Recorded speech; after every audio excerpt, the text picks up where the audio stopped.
Welcome, everyone. I'm Greg Schnell, here to host the Market Buzz. This show looks at weekly setups across the U.S. market. Using the tools available on stock charts, we'll be looking for long time frame trades. Please subscribe to my articles and Twitter feed, and you can also enter comments into the chat room for me to answer at a later date. So we have ourselves a big bull market. We have a new S&P 500 high, not an intraday high, but a new closing high. And as the saying goes, when you're hitting new 52-week highs, you're not in a bear market. So things are taking off to the top side, and I think that's pretty important to just be aware of. What we want to watch for as we go forward would be a narrowing of industry groups that are carrying the market higher. But a lot of the charts I want to show today, that's not the case. We really are seeing 52-week highs showing up in all different kinds of groups: home builders, retail, banks, some of the energy companies, believe it or not. So as we go across the different sectors, there's broad acceptance of a new high. And what we would normally start to see is that, as an example, only the FANG stocks were carrying us as we got towards September. And then the breadth really narrowed substantially in September. And we started to have just a few stocks making new highs, holding the market up, and then all of a sudden down everything went.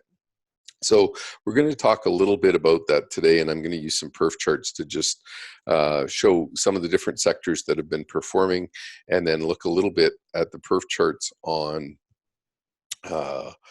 the overall bond market, because I think the bond market is still trying to tell us something, but without question, the equity market has decided they don't want to hear it. So these are just a list of few of the companies, and we're going to go through and look at their charts quickly.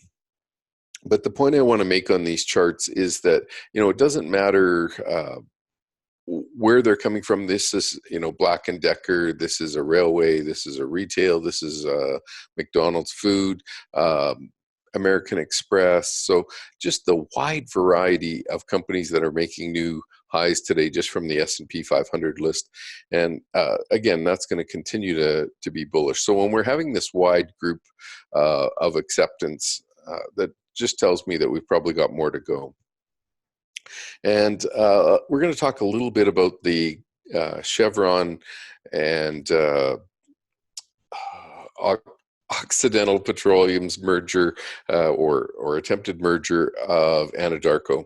And the reason that is so important to me, one of the Occidental president was on this morning and mentioned that she expects the big revenue upside to be from shale. And I just want to caution people that both Royal Dutch Shell and ExxonMobil have said years ago, 5, 6, 7 years ago, that the problem with shale is the reservoir is so tight that the oil isn't connected well between the holes. And so when they go in there, what they have to do is they drill a well, but the well production declines very quickly. And so in order to keep any sort of production growth, they have to drill 2 wells, then 3 wells, then 5 wells, then 8 wells, like you get on this Fibonacci spiral higher, where you're trying to keep up. So anyway, I just want to caution people that shale, while it's got a lot of prospect and a lot of fluid in the reservoir, it's hard to get that fluid out. And so you end up drilling a lot more wells to try and get it. So anyway, just so everybody's aware of that. Okay, let's jump in and quickly look at some of these charts. The first chart I've got on my list here is Accenture, and you can just see Accenture gapped up to new highs, consolidated for a few days and took off. And we've seen this chart pattern on Disney, on a whole bunch of other stocks, but just really jumping up and getting going. And on the weekly chart, one of the things we're seeing, a lot of these chart structures, the momentum is taking out the prior high in momentum, and usually that is not a place where the market fails. Like, it might still pull back, but it doesn't usually fail from that point. So that's one of the things to be concerned about. And then the second chart I've got here is just a software company. And one of the things, just seeing how it pushed to a new high yesterday, and now today it's continuing its push to new highs. Even if this market is overbought, there still seems to be lots of rotation and lots of companies starting to break out. So this one has been a huge mover, and then it consolidated for a while, and now it seems to be breaking out. Those are all looking good. Here's American Express with kind of a triple top, really going back to this 110, 113 level, whatever. We've been consolidating sideways for 9 months. And, remember the stock market topped here. Well, American Express went on to make a higher high in December, then a really quick drop, got all the way back to the prior high, pulled back, and hasn't broken out yet. But this is a pretty interesting chart shape when you consider what the other markets did. Um, it got back to its prior highs pretty darn quick. So there seems to be some extra motivation here, and there's a bit of a downtrend on the PPO, and all of a sudden it's starting to break out above that as well. So there does seem to be a lot more enthusiasm across the board. Here is CBRE, which is a commercial real estate company, and this is pushing out to new highs. So that's got to be saying somebody's buying businesses and locations, that kind of thing. And looking at their chart over a longer period of time, this is a bit of a shelf that was sitting here for the first half of last year. Now it just keeps pushing higher. And as long as it holds this 10-week moving average, that looks pretty solid. You got the 40-week, it's down here quite a bit, but, this isn't the biggest growth stock in the world. I just think it's a nice representation of a specific business that's off in a different area. And that's kind of what I wanted to show here on these charts, was all the different types of companies that are making higher highs. Here is the railroads, and obviously they were in the limelight last week. They just all popped to the upside and continue to push out here. So they're, the scooter ranking back above 75, suggesting it's one of the stronger stocks out there. Trend lines are up. Everything is pointed higher. It's hard to argue with these bull markets. This is very bullish here. DR Horton, this one surprised me. I had no idea that this was going to start making new 52-week highs in this chart. You can see the scooter ranking is pushing up above 90. All of a sudden, this industry that was relatively forgotten, pushing out. And on these new highs here, we haven't taken out the January 2018 high, but we're at new 52-week highs. And usually if things are hitting new 52-week highs, they're in a bull market. So this is obviously good to see, and another clue that things are good. Google hasn't made a move yet, but we're sitting right here at 1291 back in August, so we've got a little bit more work to carve out here. But this chart is looking good. Google's one of the biggest advertising revenues, and one thing about America, you guys are always in an election cycle, and this is probably going to get ready to run all the way into 2020 as that whole cycle starts to continue. And we've just come off a couple of elections in Canada, got another one coming in the fall. So there's always an election cycle, but these advertising companies, I think, are probably some of the bigger places to look for money, and those parties seem to spend a lot. So I'm expecting Google, just on the basis of advertising, to start kicking in. And then obviously there are other businesses going on like Waymo and things like that still look good. Here's Honeywell, another industrial, and clearly breaking out to higher highs.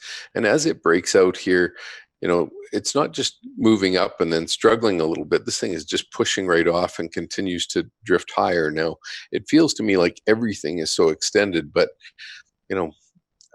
it doesn't seem to want to stop just yet. And I'm not seeing the momentum on anything, again, thinning out. It's across the suite that we're getting all of these companies starting to move. So this info company, this is pushed to new highs yesterday. So today, a little bit of a reversal candle.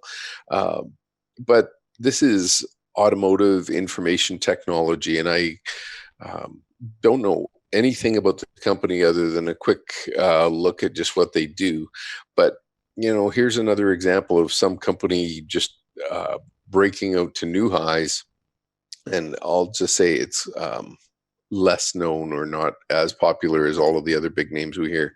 Here's Jacobs Engineering. So this is an engineering firm that designs, engineering complexes, things like refineries, pipeline construction, businesses, or industrial businesses and buildings. And this is not quite at a fresh new high, but I'd call that a new high. It's at, if it closes here today, it's a new closing high, and it's got a little bit more work to do for an intraday high.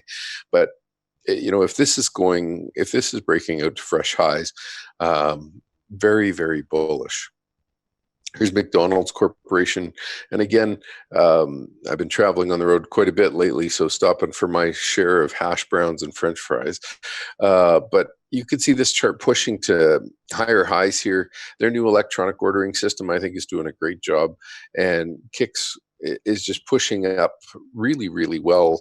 And again, it cuts the amount of staff that are just taking time to fill orders or to take orders and actually filling the orders quicker. So there's another company just using technology to get ahead.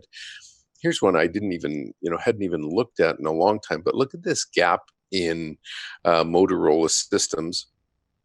Broke above the December high, pushed up, and now is consolidated sideways, and now just starting to renew the move here after getting a little bit of a pullback. This is as bullish as it gets.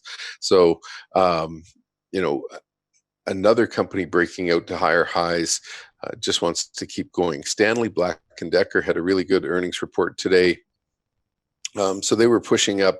I did my research this morning on some of these stocks, and so these candles hadn't started yet, but you could just see it looks like it was ready to break out, and sure enough today, trying to get through this prior high. But look at the scooter ranking. It hasn't been up here in 18 months or 17 months, and all of a sudden it's just taken off to the moon. So lots of good things going where these companies are outperforming. Even retail, here's TJX, and this has just been a steady climb higher, and albeit not that fast, it's still doing very well. Now we're struggling to get through this resistance layer right here, but these companies are looking pretty good, and with all of these, I just you don't make new highs when things aren't working out better. So here's Tractor Supply, and this is just clearly breaking out to a higher high after a big consolidation period from September to March, and just getting going now. Lulu, well, it works better if I finish typing it. Lulu in retail is starting to fire on all cylinders here. And so this chart, look at the compression on the scale. And it's, if I can encourage people to look at anything in there, in the charting, always make sure that the scale on the right-hand side is compressing, because you want to find stocks that are moving quickly. And if the scale is just kind of meandering higher, typically it's not moving fast enough, and you need the movement in the charts to actually propel your earnings forward. So I would encourage that. Let me just jump in and go look at those three charts for Occidental. So Oxy is putting on this bid today and dropping down, call it 3-month lows here, but still below the 200-day moving average. It's rolled over. This isn't a very bullish chart to begin with, and neither is Chevron.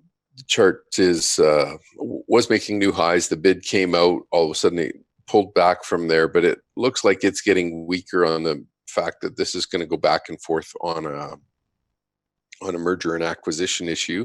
So both stocks getting hit, even though it dropped on the news it was going to acquire it. Now it's dropping on the news it might not be the acquirer. So quite different there. And again, looking at Anadarko, you can see gap up to the Chevron bid and now a gap up to the Occidental bid. So this is back to new, just about 52-week highs here. And they're bidding it up again on this shale play. So I think that's pretty important information to just be aware of. One of the things I'm surprised at about the oil patch is that Halliburton and Schlumberger, neither one of those companies have responded well to the recent push up in oil. So starting to get concerned that this move is pulling back harder. Some of the Canadian stocks like Cenovus, I think this was covered yesterday by John Nigerian, but you can see it's right up near the top of its range and looks like a big bearish wedge building. But I'm surprised that the Halliburtons of the world and that kind of thing aren't kicking off a little faster. And Baker Hughes is another big one in the oil patch. Just go grab this chart. And again, I would have thought that, with oil surging on the back of the Iranian sanctions and that kind of stuff, that this chart would start to take off.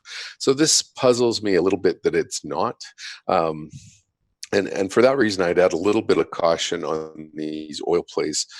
Perhaps the move is over for now, and it's not uncommon for oil stocks to top out in the April timeframe and just have a pullback into the summer, even though that's the driving season. So the next chart that I want to talk about is TLT. And one of the things on TLT that's a little bit interesting, let's just put a 20-day moving average on here instead of a 200.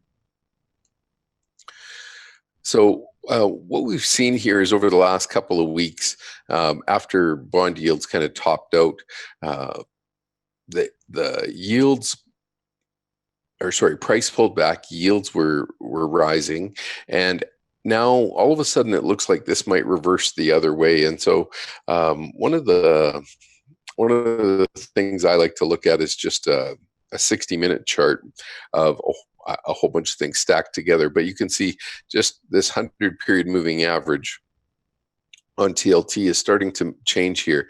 And this is a Keltner ribbon I've put on here, just playing with different chart settings. But again, once something moves back above this 100-period moving average, usually makes a pretty good run. So it looks to me like bond prices are going to start rising again and yields pull back. So we'll see if that has any effect.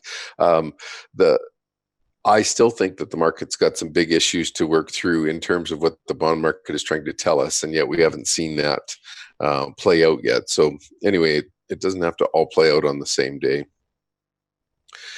I've set this performance chart to 80 days, and one of the things I want to look at here is the 3-month Treasury yield. It has not broken down yet, and normally when financial markets get weak, this actually starts to fall too. So it hasn't started to fall yet. This red line here is the 30-year, and this is the yield. So if yield is rising here, price is falling. Conversely, if this starts to break its trend lines and starts to fall here, we want to be aware of that. The other thing to notice is that there's an interesting correlation that when the spread between the 30-year and the 10-year starts to expand, it's quite important to be aware of. And there's some real good trend lines over the last 30 or 40 years, and we haven't broken that trend line yet. Let me just go see if I have that chart handy. If this is in order for me. Sorry, let me go grab it on this particular list. And what we're looking for here on this chart is, as we go down here, I have a 10-year minus 2-year, sorry, a 30-year minus 10-year spread right here. And so this trend line is sitting down here again, starting back in 2010. And this trend line's been pretty good, but you see in 2007, late 2007, it started to break the prior trend line. And in 2001, it started to break out here, and also in 1995 a little bit, but also 1990. So there's only been 5 major periods, but we're right at this trend line. And so the important thing to watch for is this going to expand or break down? And we don't have the answer to that yet. So one of the things I'm watching for is just to go pick this level, and I'm just going to shorten the chart here. But you can see if we started to move above this line meaningfully, that might trigger some more issues for us. So the fact that this is starting to push back up, so that's the spread between the 30-year and the 10-year, at least we've got it on our roster of things to watch. So the bond markets have been performing, sympathy is the wrong word. They haven't been tracking the equity market well here, and yet we've had a big move in the bonds over the last, call it, month. The issue is they haven't really um, influenced the stock market either way. So the stock market's been riding regardless of which direction these bonds have been pointing, is the probably the right way to say that. So with that, I'm still trying to figure out. I think there's still lots of breadth, and again, we're having lots of different bull market characteristics show up here, where stocks in every industry group are starting to break out to new 52-week highs. That's just bullish. And if we go back and look from December 27th here, what we see is this is if the S&P was flat, which groups are outperforming and underperforming. And so the technology, clearly the big performer. And again, this left-hand side is growth and the right-hand side is defensive. And sure enough, that's what we see. And we can right-click on here and put a cycle line on there. And what we would expect to happen is that as this pushes across, we would expect to see the which sectors are doing well kind of follow this wave, and then the other sectors. So as this wave keeps traveling to the right, then all of a sudden these staples and healthcare and utilities would start to reemerge. So they haven't yet. And so the idea would be, this is off the low of December. So let's just go for the last month. And we still see this side performing very well. And financials are perked up, which is okay. It's the healthcare ones and utilities, these defensives, and healthcare obviously had a big pullback recently. So it's something to at least keep an eye on what's going on there. And if that was going to start to turn higher, this would be the place I'd watch for it. Now, if we go into the last week here, obviously healthcare has been really hurt over the last 10 days, especially. And so we see this big pullback on healthcare. Now, again, this is all relative to the S&P 500. If I click this button, the S&P 500 just goes to absolute change. So what's the change over the last 5 days in the different groups? And we still see, very good focus on the left-hand side on the growth industries and not so much on the defensive. And if we go out to 20 days or 1 month, we can still see all of the growth sectors are still performing well in healthcare over that same period of time as weak. Amazingly, over the last month now, financials have become one of the top performers. So that's odd, again, especially based on what we've seen out of the bond market. So we've got a Fed meeting next week, and that'll really bring that into focus for us. So something to stay on top of. The last thing that I just want to point out here is on the U.S. markets, just the different indexes, we still continue to see the Russell underperform. And it's not a surprise, but if the Russell and gold and stocks like that, they have a lot of small caps in them, and they seem to follow or push the Russell around a little bit more. So I notice when energy is doing well, as an example, you'll start to see the Russell kick up. Again, this is still trapped in a range where it hasn't been able to break through for the last 2 months, but everything else seems okay. And even the New York Composite, this continues to push higher, and it's one of the areas where I would look for weakness if it was going to show up. So at this point, everything seems to be broad and wide, and we're having lots of net new highs showing up on it, whichever index you want to look at. The Russell underperforming here could be more a reflection of gold and energy and raw material sorts of companies rather than larger technology companies or something like that in the space. So I'm seeing the materials not do as well as I would have expected based on the China bounce. And that here's the 60-minute on this XME chart, and we don't need to go down to that kind of a macro time frame.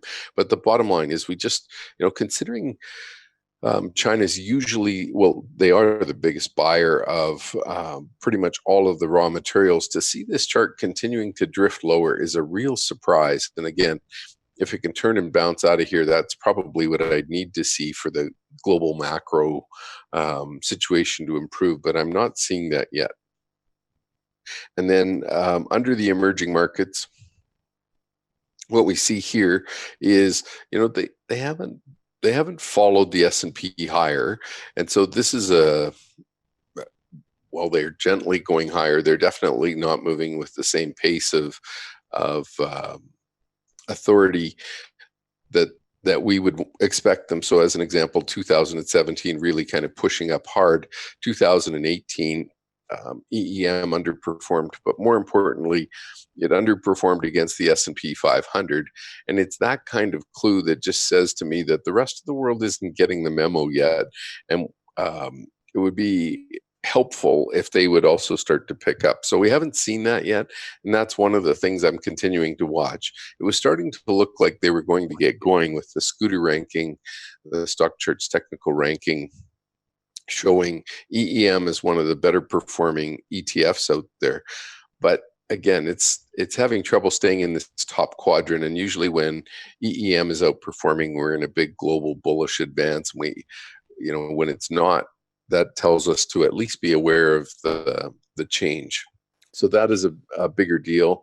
And that's one of the things that I'm hopeful for, that we could start to get broader participation rest of world. So with that, those are some of the important factors out there. The other thing that is just starting to really percolate, obviously, is the US dollar, and we can see that on the UUP chart. This is pushing up to higher highs here. And if we go to the Japanese yen is just stuck here. And there's a very shallow trend line that goes all the way across the last 4 years. And we're just sitting barely above it. But we've got this little pullback here that we haven't figured out which way this wants to go. And look at momentum. It's pretty much flat. No real direction known. When we go to the euro, and what we would expect is that the US dollar weakens, and as the US dollar weakens, that helps the rest of the world because their currencies start to rise, and we haven't seen that. But here's the euro, and it's just been gently drifting lower at best. Call it flat, and look at the momentum on the PPO just showing straight flat. If I go to things like CEW, which is the emerging market currencies ETF, again, we're just not seeing the demand there. And so that's one of the things that suggests to me that the emerging market isn't really emerging like we would have expected. So here's this big uptrend from 2017. So when the rest of the world was doing well and the emerging markets chart was going higher, we saw this CEW chart going higher. The problem we're having here is it's really not getting going. And the PPO has actually rolled over and started to give us a sell signal on this weekly chart. So I would be, again, aware of what's going on over there, where if you're buying Amazon, you're obviously buying a global company, but they have so many different fronts that they're pushing forward. They can make a lot of money. So we still have tech to report all this week. And I think those are some of the opportunities. The other thing, just looking back in here on currencies, is the Aussie dollar looks like it's about to break down, and that would be a commodity related country. So anyway, thanks for taking the time to join me on Market Buzz. Market Buzz airs live on Wednesdays and Fridays at 10:30 a.m. Eastern, 7:30 a.m. Pacific time on Stock Charts TV. You can also check replays on the Stock Charts YouTube channel.